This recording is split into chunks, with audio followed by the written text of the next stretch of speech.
প্রিয় শিক্ষার্থীবৃন্দ, আসসালামু আলাইকুম। এই মুহূর্তে ডাক অধিদপ্তরে ইন্সপেক্টর অফ পোস্ট অফিসেস পদের নিয়োগ পরীক্ষার একটি প্রশ্ন আমরা আলোচনা করছি। খেয়াল করলে দেখবেন এই প্রশ্নটি বাংলা, ইংরেজি, গণিত এবং সাধারণ জ্ঞান। কি দেখা যায়? এই যে বাংলা প্রশ্ন, ইংরেজি প্রশ্ন এবং এরপরে যদি আমরা দেখি গণিত প্রশ্ন আছে, বাংলা, ইংরেজি, গণিত। এই যে গণিত প্রশ্নের মধ্যে আপনি যদি দেখেন এখানে কি এই যে অনুপাত সমানুপাতের একটু অঙ্ক আছে, এরপরে সুদ কষার একটু অঙ্ক আছে, ত্রিভুজের একটু অঙ্ক আছে, মান নির্ণয়ের একটু অঙ্ক আছে, তাই না?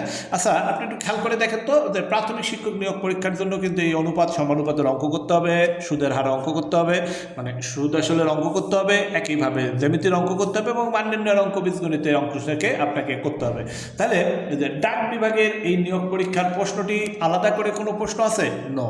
আপনারা অনেকেই বিভিন্ন মন্ত্রণালয়ের নিয়োগ পরীক্ষার প্রস্তুতি নেন, তখন আপনারা যে প্রশ্নটি আমাকে সবসময় জিজ্ঞেস করেন সেটি হচ্ছে এই মন্ত্রণালয়ের জন্য কোন বইটি পড়বো, ওই মন্ত্রণালয়ের জন্য কোন বইটি পড়বো। আসলে সকল মন্ত্রণালয়ের নিয়োগ পরীক্ষার সিলেবাস এক, তাই আলাদা করে কোনো বই পড়ার প্রয়োজনীয়তা নেই। সকল মন্ত্রণালয় প্রিলিমিনারি এবং লিখিত প্রস্তুতি একসাথে নিতে নিউমেরিক জব প্রিপারেশন বইটি ভালো করে পড়ুন।